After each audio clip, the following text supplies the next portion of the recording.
All right, so today we're going to talk a little bit about how to set up your THC, how to wire it, how to deal with it. You should have a CPC port there. We have two exposed leads on one end.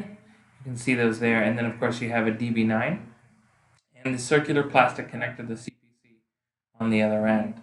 Now, this one goes to the P port on the plasma cutter, and that one goes to the THC. And we're going to go ahead and set that off to the side here. Over here we have the THC. This THC also has two leads that plug into the center of that THC on the divided voltage, both the plus and the minus there, as you can tell. This is going to be crucial that you pay attention to this as you put it together. The black is where the black is, the red is where the red is. And it also terminates to two exposed leads. On the opposite end, we then have the 4-wire lead that goes to the control box and then the power supply as well. And that plugs into the T port on the control box. Perfect.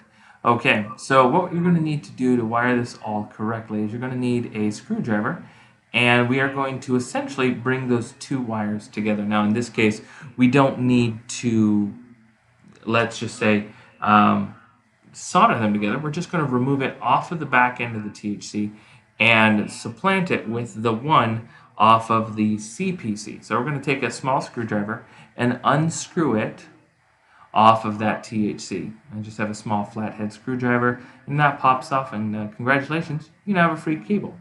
Look at that. All right.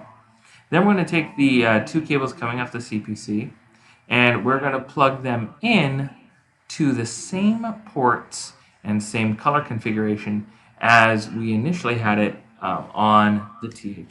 So I'm going to go ahead and unscrew those all the way to make that mounting easier, plugging both of those in, holding it tight with my hand, and connecting it.